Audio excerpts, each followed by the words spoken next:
The world goes quiet when a legend exhales for the last time. Tonight, we speak in present tense because the echo is still here. Ozzy Osbourne, the kid from Aston who turned darkness into an anthem and pain into performance, has passed after years of health setbacks that tried to silence him and failed for as long as they could. The news ripples through bedrooms, bars, and backstage. It lands like a bell tolling across generations who grew up learning that you can survive what should have broken you.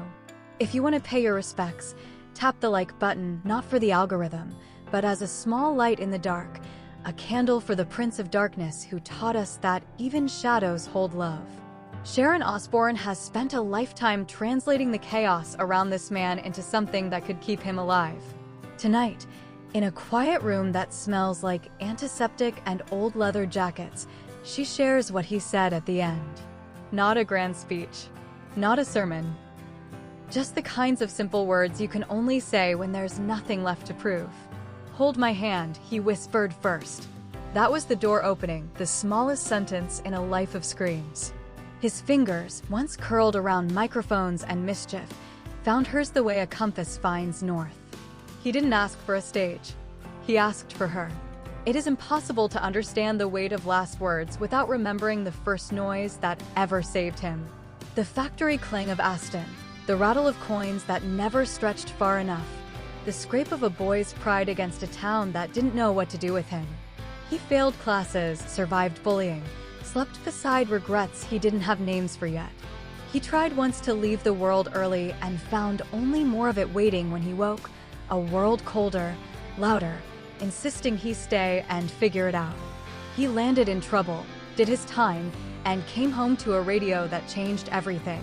A melody by four lads from Liverpool. Imagine that. Salvation arriving in harmony. Ozzy didn't have a plan, but he had a sound. And sometimes, that's enough. Black Sabbath was not a band. It was a weather system rolling over a generation that needed thunder. The riffs were iron, the drums were ritual, the voice was a siren across fogged water. The point was not devils and pentagrams, it was gravity. It was naming the heaviness that so many kids dragged behind them and telling them they weren't alone. Success did what success always does. It handed him a mirror he wasn't ready to look into. Fame makes the quiet moments unbearable. He tried to outrun the silence with bottles, powders, prizes, pyro, and applause. You cannot scream your own heartbeat. He learned that the hard way. He was fired. He was broken. He was in a room that smelled like lost chances and bad carpet when a woman knocked on the door of his life with a fierceness the world would come to recognize. Sharon didn't find a star, she found a person. She looked past his ruin and said, in effect, "Stand up." She put a band around him not to decorate him, but to hold him together. She put a plan where there had been drift. She brought Randy Rhoads into a room with him and watched the air turn electric. That is resurrection. Not magic, work. The albums came, the tours came, the shock came, the grief came. He lost friends. He lost time. He nearly lost himself more than once. But the thing about survivors is they practice every day without knowing it. Pain is the rehearsal. Survival is the show. Decades rolled over them both like waves that should have pulled them out to sea. There was the crash that put him under and brought him back. There was the fall that humbled him and the diagnosis that wrote its name across the rest of his life like a watermark. There were good days and cruel days. The mic stands steady in some seasons and shaking in others. And through it, the marriage kept choosing itself. The world called them chaos. The world called them a circus. The truth is simpler and heavier. They were a vow, tried by fire, kept by will. In the last weeks, home became a sanctuary built around one job: make the loudest life gentle.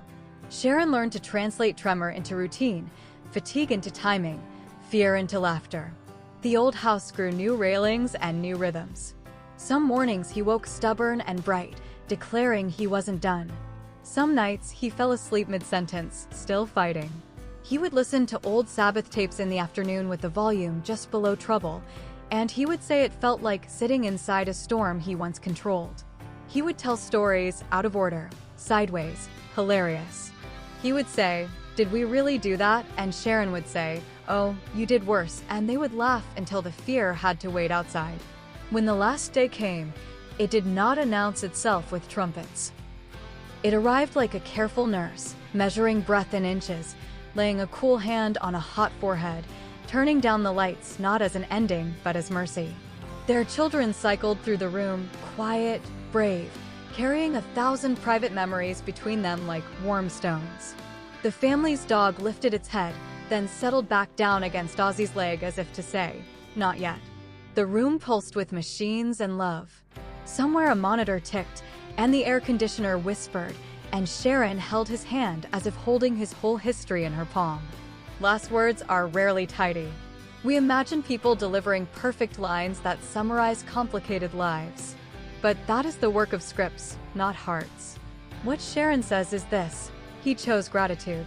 He didn't choose fame one last time. He chose family.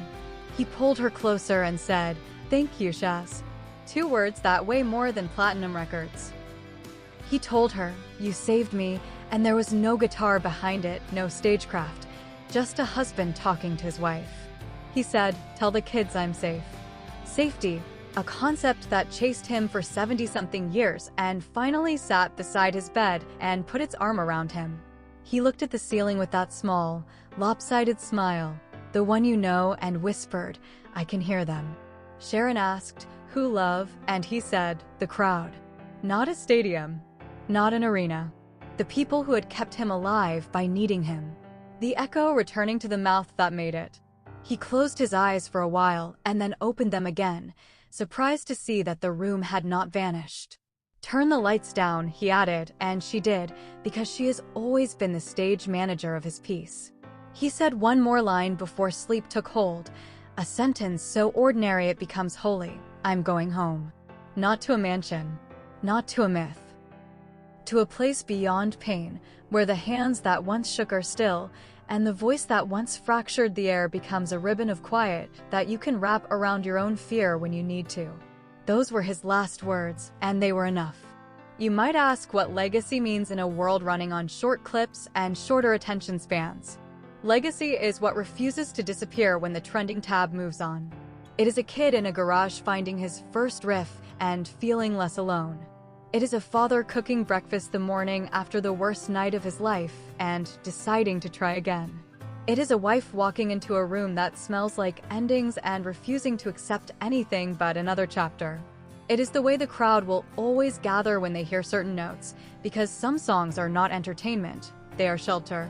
Sharon will take questions she doesn't want, do interviews she doesn't need, and smile politely when strangers tell her what her husband meant to them.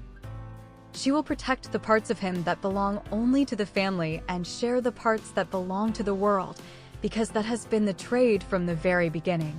She will manage estates and trusts and decisions and memorials, and when all of that is done, when the last call is answered and the last paper is signed, she will sit in a quiet room and listen for the sound he left her. Not the scream. The silence after the scream, the soft place where his spirit still lives, where the boy from Aston who never quite believed he deserved a miracle finally understands he was one. There will be a service. There will be flowers that look expensive and smell like grief. There will be stories that make the room forget to breathe and jokes that let it breathe again. There will be someone with a guitar who tries to play a song that cannot be played without the man who made it matter, and everyone will forgive the missed notes because the point is not perfection, it is presence. There will be a moment where the family steps forward and does the thing the world is not built for anymore. They take their time. And then the doors will open, and the long work of living with absence will begin. For us, fans, friends, strangers, the assignment is simple and impossible. Remember and keep moving. He didn't build a museum. He built a road. Put his songs on while you're washing dishes and while you're making decisions. Put them on when you're scared and when you're sure. When the world says you're too broken to be of use, answer with the riff that taught you otherwise. When you don't believe you can survive another hour, borrow his voice. He spent a lifetime paying for those notes with scars he did not hide. The least we can do is spend them. Some endings are not endings. They are a handoff. A relay. Tonight, Sharon hands us his last words, and we take them, because that is how you keep someone living, by carrying what they said into the rooms they can't enter anymore. Thank you, Shaz. You saved me. Tell the kids I'm safe. I can hear them. Turn the lights down. I'm going home. Simple, human, unpolished. The kind of words a man uses when he has finally realized the thing his fans always knew.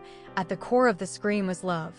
If these words stirred something in you, if a lyric pulled you through a night, if a show gave you back your breath, if a story made you feel seen, leave a memory below.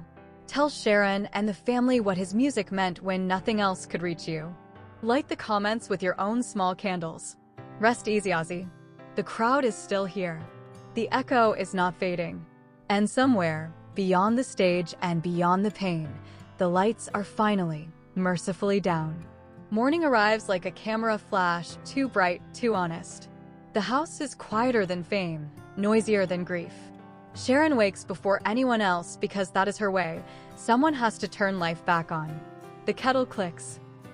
The dog nudges the back of her knee and waits for the signal that routines still apply. She gives it because love is a sequence of small permissions. Phone screens all over the world light up with the same headline, and for a moment the internet doesn't argue with itself. It just stands in the doorway, hat in hand. She could say nothing. She could let a publicist type a sanitized paragraph about privacy and pain. Instead, she decides to speak because silence, in this instance, would feel like a betrayal of the man who made noise into meaning. She sits at the kitchen table with a legal pad, not because she needs paper, but because pens slow the truth down to a speed the heart can stand. She writes exactly what happened, exactly what he said, and exactly how it felt to hear it, and then she crosses out the parts that belong only to their family. What remains is a map the world can follow without getting lost. Hold my hand. Thank you, Shaz. You saved me. Tell the kids I'm safe. I can hear them. Turn the lights down. I'm going home. She reads it back to herself once, then again, then stops halfway through because her throat decides to shield her. When she can breathe again, she records a message. There are no filters, no music, no title cards. Just Sharon and a kitchen that has seen more battles than most arenas. She presses upload, not to chase views, but to keep a promise, to tell the truth about the end and make it less frightening for those who will face it someday. The clip travels faster than rumor. Fans in denim vests and accountants in hermit gray offices watch at the same time and feel the same thing.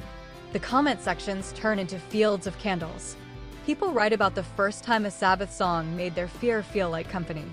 Fathers write about playing Mama, I'm Coming Home, while their newborn slept on their chest, and the house finally felt possible.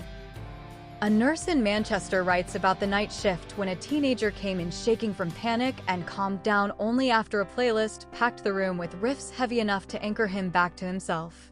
A guitarist posts the tab to a solo that saved his fingers. Not a museum. A road. If you've ever lost someone, you know the bureaucracy that gallops in behind sorrow.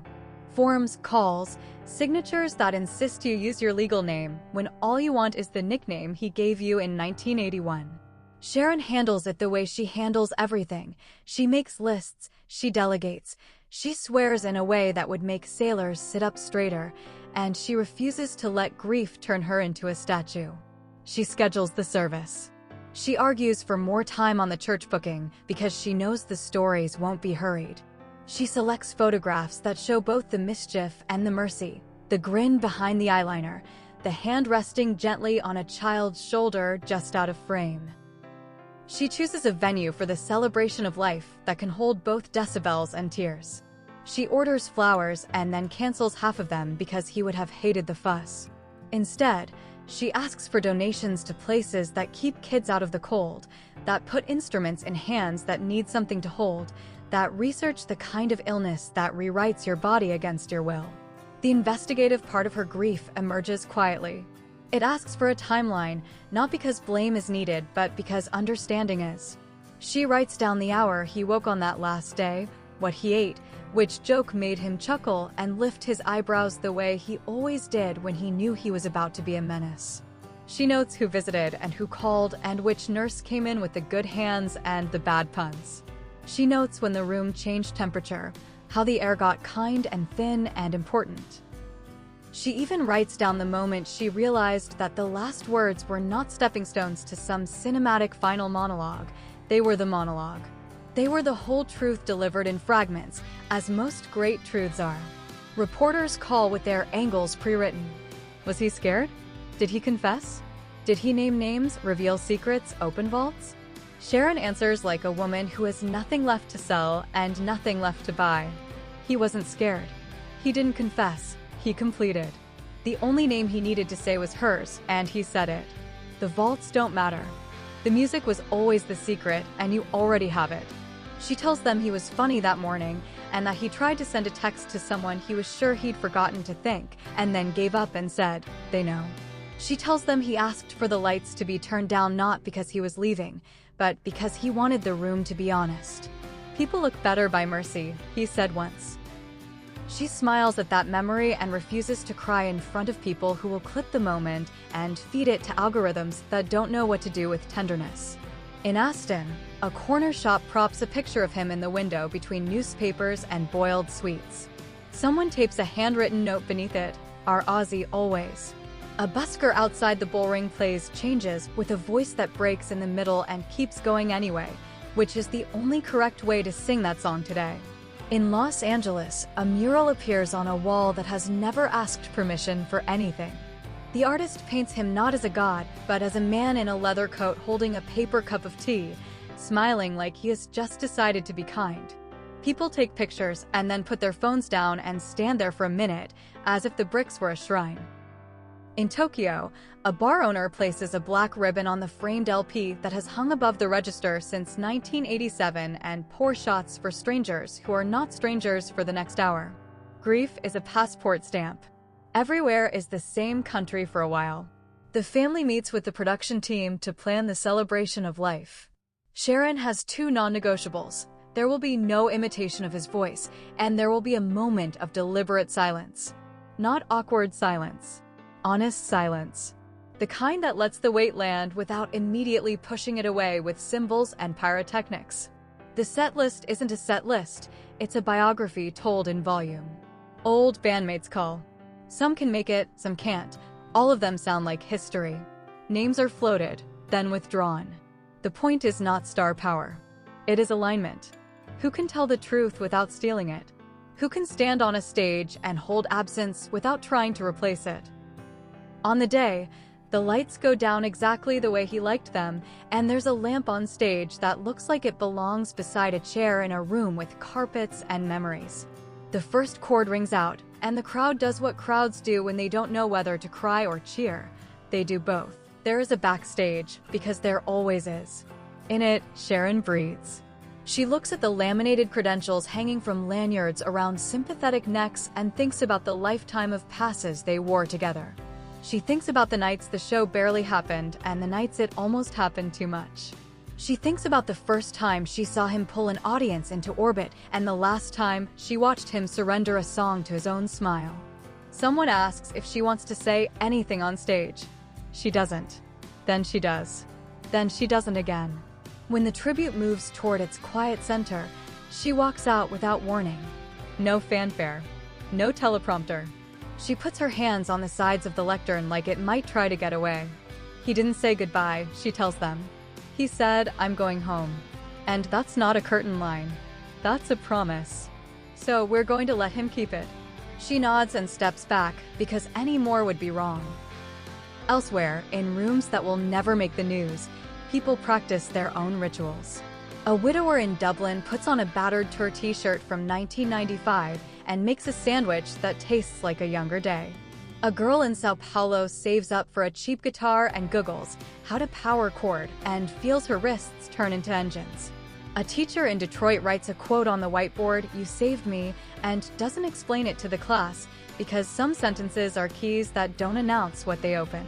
A recovering addict in Perth walks past a pub that used to be Gravity and doesn't go in, then laughs out loud, then cries into their sleeve, then keeps walking. You don't mourn a man like Ozzy by pretending you're fine. You mourn him by admitting you're not, and then doing the next thing anyway. Sharon returns home late and alone to a house that has learned how to hold a widow. She moves through rooms like she's checking on sleeping children.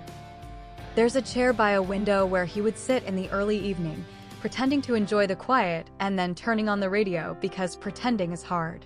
She sits there now and lets the night rest on her shoulders. She thinks about those last words in the order he said them, and in the order she hears them now. Hold my hand was permission to help. Thank you, Shaz was a verdict on a lifetime of choices. You saved me was the headline he wanted for their marriage.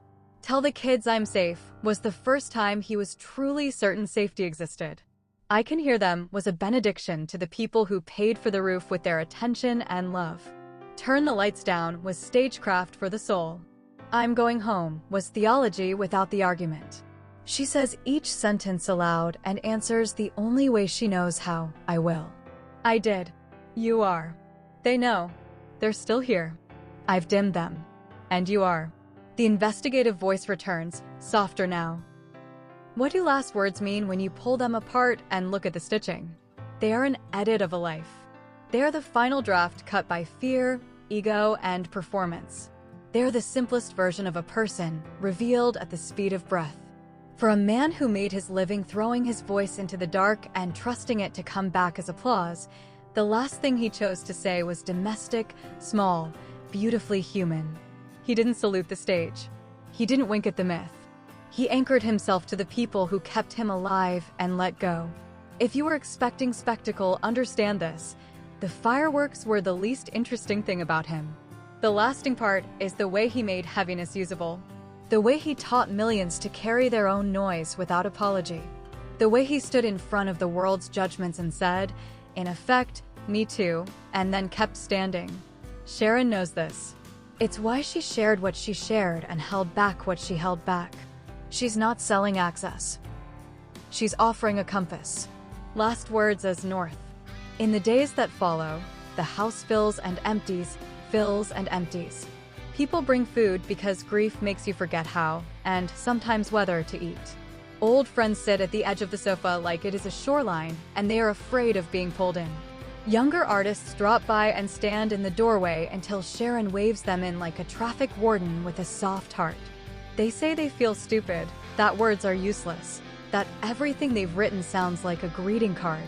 She tells them uselessness is overrated and that sometimes the best words are the ones that do not pretend to be enough. I'm sorry is a bridge. Cross it and sit down. On the night before the private burial, Sharon opens a wardrobe and finds a jacket that still smells like him. Leather, sweat, a little cologne, a lot of electricity. She slides it on and feels ridiculous and right. She looks in the mirror and catches a version of herself from 30 years ago, fierce and terrified and deciding on his behalf that he would not die yet. We did it, she tells the woman in the glass. We got him home. Then she laughs because the last words have started doing double duty, pointing backward and forward at the same time. That is what good sentences do. They refuse to sit still. Somewhere between midnight and morning, she dreams that she is backstage again, headset on, clipboard under her arm, and someone shouts, 2 minutes. She nods, checks a list that writes itself and erases itself, and then realizes there's no show. Just a curtain that doesn't need to open and a crowd that doesn't need to be managed. She wakes with a start and realizes the absence doesn't hurt in the same way it did yesterday. Grief shifts. It doesn't soften so much as it becomes more honest about its own shape. She carries it to the window and watches the street slowly begin to belong to daylight. You and I aren't in that house, but we've been in our own versions. We've watched people we love finish their sentences and leave the room.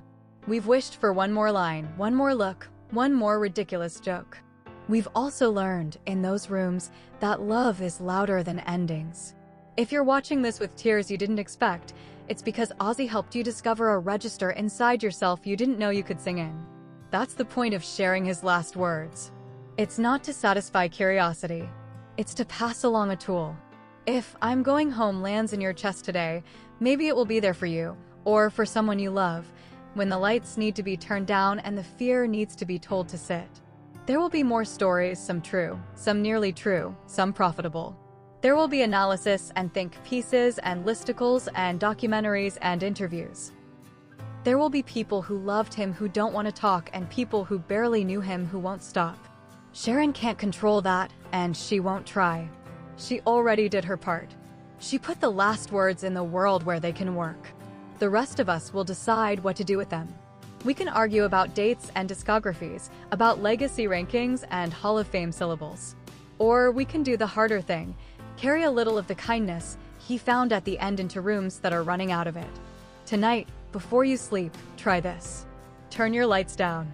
Sit quietly with the version of yourself that tries to be brave. Put on a song that held you once, and let it hold you again. If you need to say, "Hold my hand," to someone, say it. If you need to say, "Thank you," or "You saved me," don't wait.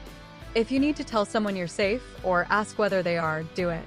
If you can hear the crowd, the people whose belief kept you on your feet, let that sound remind you that no one survives alone. When you're ready, when the room feels honest, tell the fear the show is over. Tell it the lights are down. Tell it you're going home, by which you mean, to the place inside you where the noise is friendly and the silence is merciful. When you wake, the world will still be itself. Bills, texts, headlines, weather. The loss will still be the same size. But you will have a sentence to carry, and sometimes that is enough to get through a day. That was the last gift he gave, delivered by the person who knew how to deliver everything he had, simply, fiercely, without fuss. You do not have to be a legend to make use of it. You just have to be living, which is the more difficult job anyway. And if you need company while you do it, you know where to find it. The records are still on the shelf. The echo is still in the room. The hand is still there to hold if you reach. The day of the burial looks ordinary from the outside, which feels like an insult until you remember that real things rarely coordinate with the weather. No thunder, no cinematic rain, just a morning that can't possibly understand what it's hosting. Cars arrive without fanfare. Doors thud closed with the soft finality of consent. Sharon steps out wearing dignity like armor and softness like contraband. The family moves as a cluster, close enough to share the same inhale, far enough to give each other room to collapse if a memory kneecaps them without warning. The service is private by necessity, not desire. Some love can't survive commentary. Inside, the air respects itself. The flowers are fewer than anyone expected her decision, and the ones that remain are honest in their simplicity. There are photographs, yes, but not the posters that turned him into a silhouette. These are candid rebellions against myth. Him asleep upright on a sofa after eating too much pasta, him wedged into a too small chair at a school recital, him making the face he made when he tasted something sweet and pretended it wasn't. The program is a single sheet that lists less than it contains. There is an order to things that does not feel like control so much as care. A friend speaks first. Not the most famous friend. The one who drove at 3 a.m. the year everything was falling apart and did not keep score. He describes a late-night kitchen conversation about fear and stage lights and how both can blind you, and he says the thing that lands hardest in a room already full of gravity. He learned how to be brave without volume. The second voice belongs to a nurse who asks for no introduction and offers no details the family wouldn't want, only a testimony about kindness that requires neither spotlight nor amplification. When she finishes, the room understands something it did not fully grasp before. The last words were not the first time he chose gentleness. Sharon reads next because there isn't anyone else who can. She holds the paper without looking at it, the way you hold a map after you've driven the road so often the turns are in your bones. She tells the story you already know in a way that makes you feel like you're hearing it for the first time. She says his last words again, not to ring them for more meaning, but to lay them down where they belong. Each line settles like a stone in a garden. Hold my hand.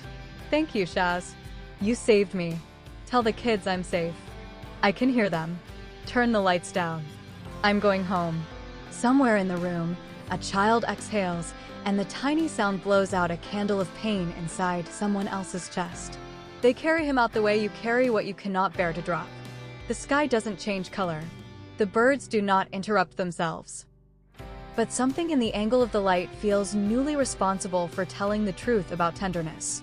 At the graveside, Silence shows up like a professional. It does its job. It makes space for the things language can't cart around. Sharon places her hand on the wood, not as goodbye, but as rehearsal for later, when she'll reach for him in the night and find the seam of the mattress instead. A family member hums a bar from a song that was never meant for acoustics like these, and for a second the air feels like velvet. Then there's Earth and the quiet choreography of goodbye. When the family returns home, grief trades its ceremonial clothes for a hoodie. People spread out through the rooms. Someone opens windows because the house needs to remember what the world smells like.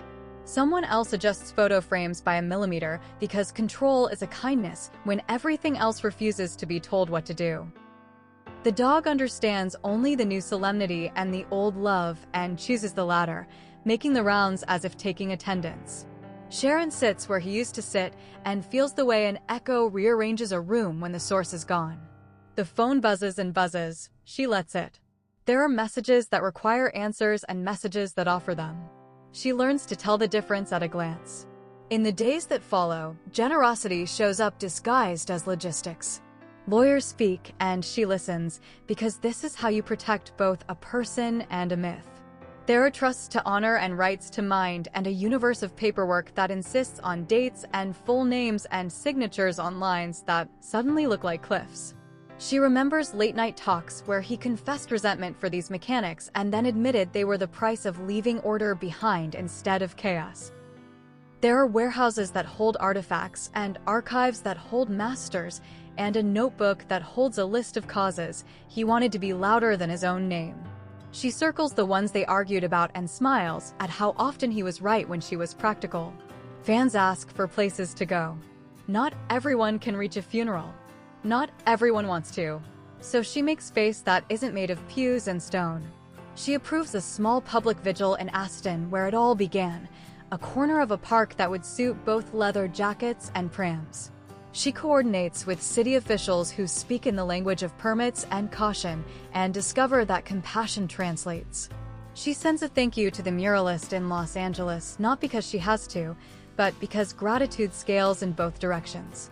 She arranges a live stream for a celebration of life because the crowd he heard at the end deserves a way to answer him back. The rumors crest as rumors do. There are stories too tidy to be true and angles too cruel to be considered. Sharon picks up the ones that could cut the children and places them in a bin marked never again. She ignores the rest because attention is a form of oxygen and starves what doesn't deserve to breathe. When a publication calls to barter sympathy for clicks, she says no in a tone that escorts them to the door.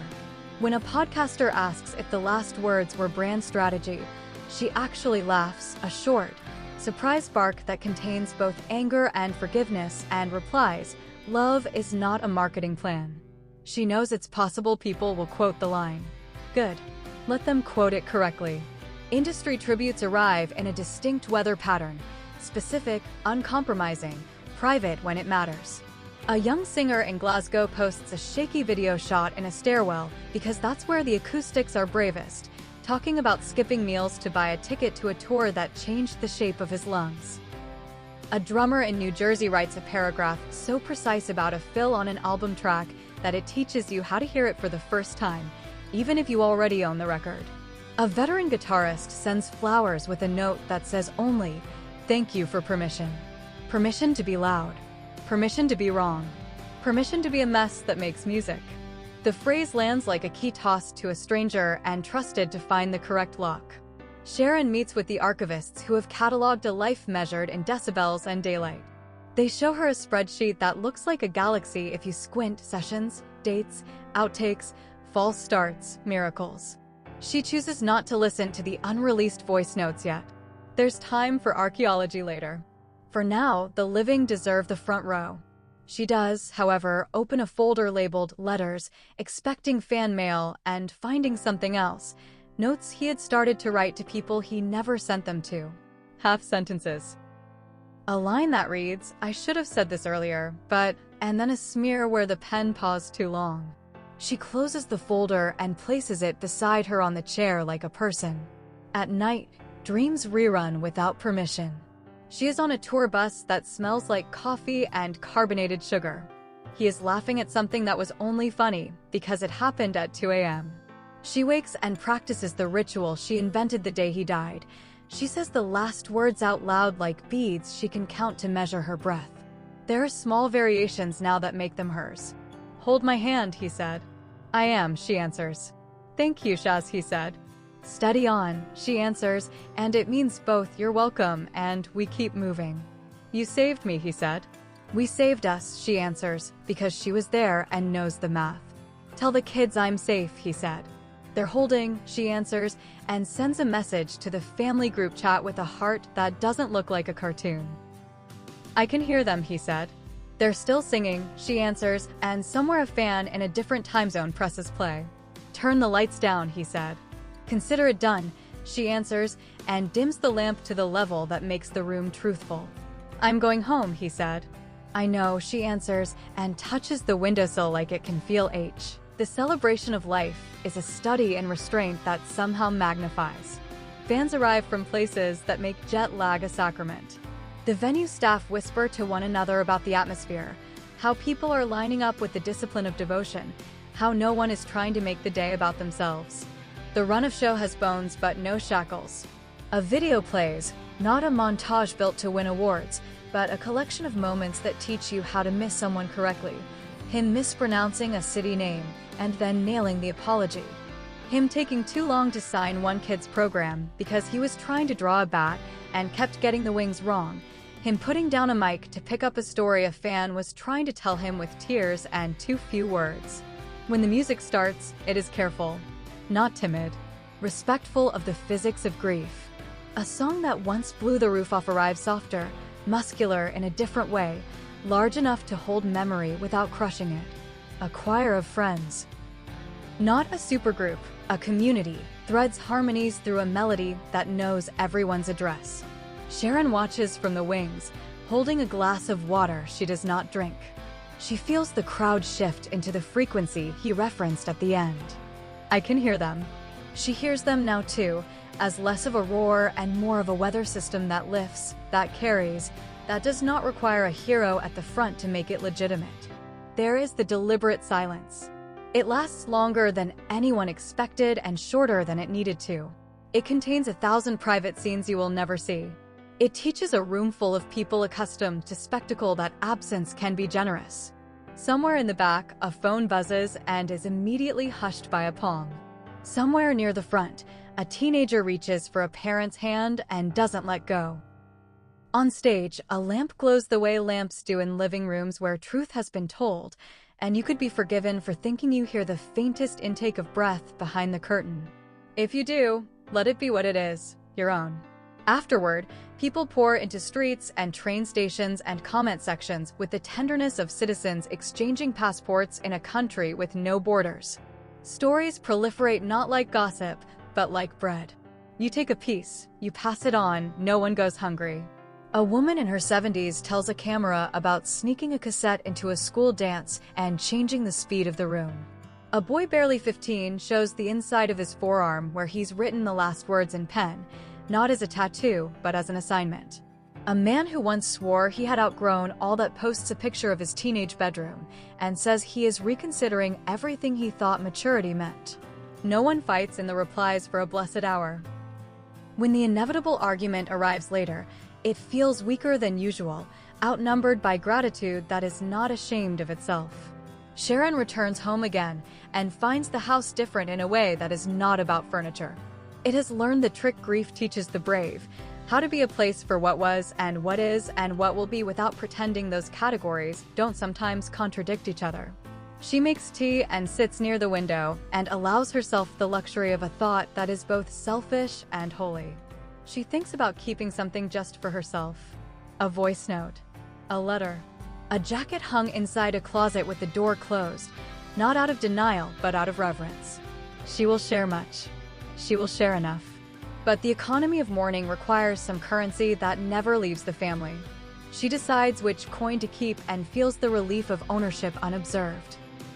In another city, a radio DJ breaks format to talk for 2 minutes about the time a song kept him alive long enough for a friend to find him. He is careful with his words because he knows the reach of the mic, but he does not pretend that music is neutral. In another, a school counselor sets up a corner of the library with headphones and a sign that says, "For when you need a minute," and kids who have perfected the art of pretending not to care wander in, sit down, and let their faces learn new shapes. In another, a welder in her 40s hums a riff under her breath and realizes the arc of her torch has learned to keep time. If you're still here, if you've stayed through the quiet parts and the parts where the room asked you to do nothing but feel, then you understand what Sharon understood the moment she chose to share the last words. They are not memorabilia. They are tools. Hold My Hand is an instruction manual for community. Thank You, Shaz is a thesis about recognition that does not wait for eulogies. You Save Me is a banner for the days you forget you're worth saving. Tell the Kids I'm Safe is a promise you can give the people who rely on you when the world is sharp. I Can Hear Them is a reminder that you are held by strangers who will never learn your middle name.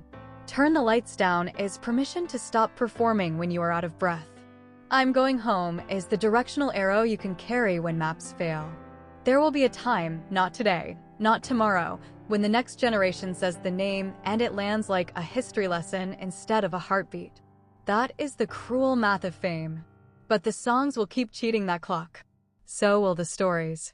So will the last words, tucked into wallets and phone wallpapers and the corners of rooms where people gather to do the reckless, noble thing of staying alive on purpose. Sharon has done what only she could do. She has turned a private blessing into a public compass without making a spectacle of either. The rest is our work now. Not to mythologize a man beyond use, but to keep him useful by being a little kinder, a little braver, a little louder when the world needs volume, and a lot quieter when someone you love asks you to turn the lights down. When the house finally sleeps, the kettle ticks again in the dark as it cools, as if the day has a heartbeat you can still hear if you press your ear against the right surface. The dog sighs and rearranges its dreams. The streetlight outside sketches a rectangle on the floor like a door you could walk through if you wanted to. Sharon stands in it for a second, the way you stand in a doorway when you're choosing whether to leave a room. She does not move. She doesn't have to. Home isn't somewhere you go tonight. It's what he named. It's what she kept. It's what the rest of us are trying, imperfectly and together, to build out of sound and silence and the ordinary miracle of still being here. If you want to add your piece, you know how. Say what saved you. Hold out your hand. And when the moment asks for it, dim the lights. In the first quiet week after the ceremony, the house teaches Sharon a new grammar. Objects stop being decorations and become sentences. The kettle says continue. The jacket on the chair says pause. The unopened mail on the credenza says decide. She answers in kind, one small verb at a time. She starts something she can finish every day, a walk around the block, a call returned, a drawer sorted, a lamp turned off with a whisper instead of a click. Grief gives you large problems you can't solve and small tasks you can. She picks the small ones and lets them add up to survival.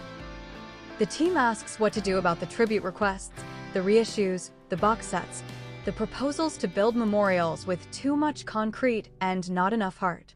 Sharon listens, nods, and chooses the rule that carried them through 1,000 impossible days. Protect the person, not the product. She says yes to a scholarship for kids who can't afford lessons because someone bought a harmonica once that altered the shape of a life. She says yes to a research grant in the name of the disease that kept trying to write the last chapter for them. She says yes to a small fund that buys handrails, shower chairs, and dignity for families whose homes suddenly turned into obstacle courses. She says no to a limited edition coffin-shaped box set that would sell like sin and hurt like it, too. She says no to a theme park idea that sounds like money and feels like a misunderstanding. When the lawyers leave, she goes upstairs and sits on the edge of the bed they shared and lets the mattress learn her new weight. She doesn't bargain with the room. She does, however, speak into it like a radio frequency. Here's the plan, she says, and lists the things she's agreed to out loud, not to summon approval, but to hear the spine in her own voice.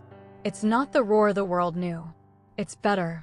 It's the kind of sound you make when you've carried someone to the finish line and you still have a little left for the walk home. She returns to Aston one afternoon without telling anyone who doesn't need to know. No press, no entourage. A driver, a scarf, a pair of sunglasses that are more shield than style. The streets feel smaller because they are, but the memory is large and generous and refuses to be insulted by scale. She finds the park where the vigil was held and the bench someone dedicated with a plaque that says "Only lights down." It is the right message. It doesn't interrogate. It doesn't instruct. It offers a dimmer switch to a world that too often knows only on or off. She sits. A boy with a guitar case stops a few feet away and decides, admirably, to pretend not to notice her. He sits, too, and the case becomes a footstool and then a pillow for his courage. He hums a riff under his breath and startles himself by getting it right. She doesn't speak. He doesn't play. They agree, silently, that some afternoons are rehearsals for what you'll have to perform later. On the walk back, she ducks into a corner shop that looks like time well spent and buys tea bags and something sweet she'll share with no one. The woman behind the counter has the look of someone who can keep a confidence and a neighborhood both. She does not gush. She says, simply, "He helped my brother." Sharon answers, "He helped mine," and realizes it is true even if she never said it out loud like that.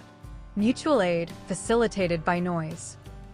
Back in Los Angeles, the archivists bring her a small hard drive like a relic. No ceremony. Just 2 words, voice notes. She thinks about locking it in a drawer until the future feels less crowded with feeling. Instead, she takes it to the kitchen, because the kitchen has never lied to her. She plugs it in and scrolls past lists and false starts and grocery reminders and lyric fragments until she finds one labeled with a date that makes her inhale sharply. It is from last year, recorded after a visit with a doctor who is kind and honest in equal measure. She hits play expecting a confession, a complaint, a punchline. What she hears is a man clearing his throat and practicing love. Shaz. Leave this somewhere you'll find it when I'm being useless or brave or both. Thank you for the ordinary days. I never knew they were the point. She stops the recording before it can finish and allows the room to remain upright by gripping the counter. When she can breathe again, she presses play, and the last line arrives without fanfare. "If I forget later, remember for me, I'm not afraid." She copies the file to a folder called Keep. She understands then why she shared his last words with the world and why she will keep some of the rest. The difference isn't commerce. She's not selling anything. It's stewardship. There's public medicine in those final sentences, a dose measured to be shared. There's private sustenance in the notes he made for her, a food you don't serve at a wake. She can do both. She can be the narrator and the widow. She's been 2 things at once her whole life. Why stop now? People stop her in airports and doorways and say the kinds of sentences people say when they don't know where else to put their feeling. "I'm so sorry" is common currency. "He saved my life" arrives quieter and heavier, as if it expects to be questioned. She never does. "I believe you," she says, and means it. She tells them he would have been embarrassed, and then pleased in that order. She tells them they did a difficult thing by telling a stranger a true story, and that the courage will be useful again later. She collects these moments not as evidence, but as provisions. You can live on gratitude if you learn how to store it correctly. At night, when she is tired of being brave and efficient and publicly wise, she lets herself be specific and private and a little bit absurd. She watches old clips, not the famous ones, but the interviews where he started a sentence 3 times until it came out like a small bird he didn't want to frighten. She watches a video a roadie took of him teaching a caterer how to make a cup of tea properly, and then laughing when it turned out better than his. She reads the recipe he once wrote on a napkin for something called tour stew and considers cooking it as a dare and decides she loves herself too much to try. Memory curated, not weaponized. The children come over more often than anyone planned, not because she is fragile, but because proximity is a skill worth practicing when the easy excuse not to has been removed. They brave the kitchen table together. They set their phones face down and the volume of the room to humane. They tell stories he would have heckled and stories he would have let land untouched because he knew when he was not the main character. They inhabit both a past where he is still walking into the room with an apology and a joke, and a present where he never will again. They argue with affection and leave with leftovers. They text when they get home that they arrived safely because everyone is suddenly very invested in the physics of return. The foundation launches quietly with a webpage and a promise and a bank account that will be emptied deliberately into places that turn money into mercy. The first grant pays for ramps in a house where love lived on the second floor and could not climb anymore. The second buys a soprano sax for a child who cannot say why she wants it and does not need to. The third funds a pilot program that teaches caregivers how to speak to exhaustion without insulting it. Each check is a small argument with despair. Each letter that arrives afterward is proof that some arguments can be won without shouting. The crowd he heard that last night does not disperse. It learns a new venue time. People do what people have always done when they lose their champions and are asked to become their own. They make things.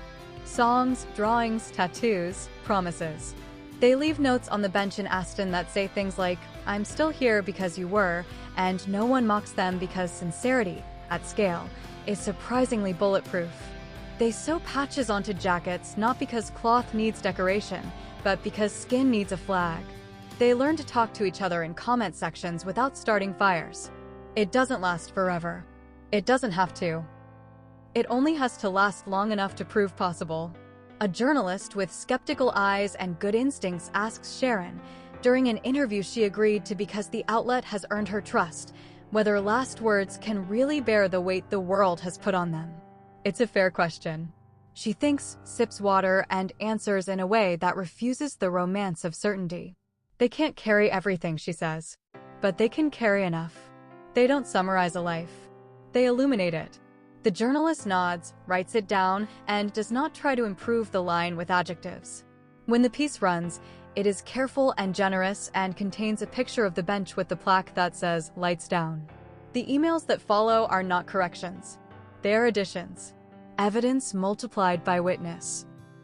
On a late afternoon that is neither important nor forgettable, Sharon drives without destination and ends up at the edge of the city where the sky feels bigger and the horizon is a reasonable distance away. She pulls over, gets out, and stands with her hands in her coat pockets like a person in a painting titled Decision. She whispers the last words into the wind the way you test a kettle to see if it's boiling yet. They come back to her not as an echo exactly, but as a feeling in her chest that suggests collaboration. "Hold my hand." "Thank you, Shaz. You saved me." "Tell the kids I'm safe." "I can hear them." "Turn the lights down." "I'm going home." She adds one that was never spoken, but lived in everything they did. "Keep going." It fits. It always did. If you have carried this far with her, with us, you know the pattern by now. There is no trick. There is only practice. When you wake, do the small kind things that keep large despair away from the door. When you remember, be specific. Say the name, play the track, cook the recipe, keep the appointment, make the call. When you can't say so, ask for a hand. Hold one when asked. Thank the people who steady you even when you would rather pretend you don't need them. Tell your kids, or your friends, or your chosen family, or the person you're still becoming, that you're safe when you are and that you need help when you are not. Listen for the crowd that will never know your full biography and loves you anyway. Dim the lights when performance is stealing oxygen from truth. Go home as often as you can to the place where you are allowed to be exactly the size you are. There will be anniversaries. They will sneak up on you and announce themselves. A smell, a chord, a street you didn't mean to turn down. You will practice the ritual you learned here. Not because Ozzy demanded it, he didn't. Because Sharon offered it, and it works. Words that don't pretend to be spells, but behave like them anyway. And on some future night when the world is too loud or too quiet or just the wrong shape, you will speak those lines and feel the difference between alone and lonely begin to wobble in your favor. If you have a memory, leave it. If you have a thank you, write it. If you have a song that kept you upright, put the title in the comments so someone else can find it in the dark.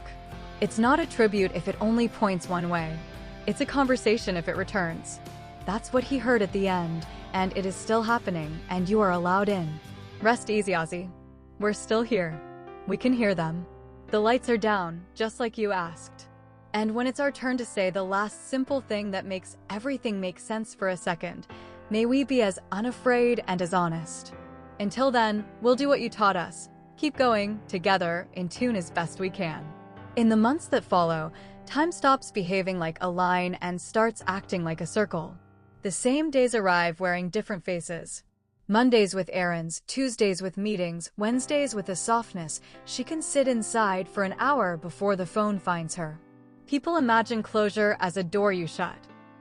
It is, at best, a window you learn to open without breaking the frame.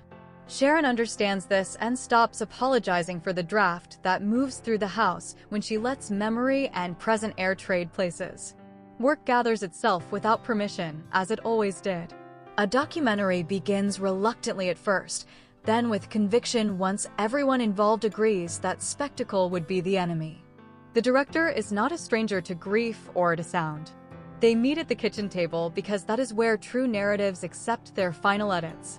She tells them the rule: you can chase truth, but you mustn't hurt it. Let people speak like they actually speak. Let silence make its case. If anyone tries to polish the last words into something shinier than they were, we stop. The director nods and places their recorder on a napkin like a chalice. Interviews follow in rooms that remember stories. Bandmates, crew, doctors with careful eyes, a neighbor who once helped carry groceries when the lift was out and had no idea who she was stabilizing. No grand reveals. Just angles that, together, give you volume. The archive becomes a country. There are passports for photographs, visas for reel-to-reel tapes, customs lines for all the artifacts that slip in from old tour trunks smelling like countries that don't exist anymore. A tiny label on a battered flight case reads "Stage left, emergencies," and inside is a pharmacy's chaos and a note from him to himself, scrawled across a pack of lozenges: "Don't be brave about water." She laughs. She cries. She drinks a glass. A Polaroid flutters out of a book, him, between soundcheck and showtime, teaching a child to knot their shoelaces like a roadie ties cable, over, under, loop, no panic. The child is concentrating like a surgeon. He is smiling like a man who knows the difference between stagecraft and kindness and chooses the latter whenever it asks.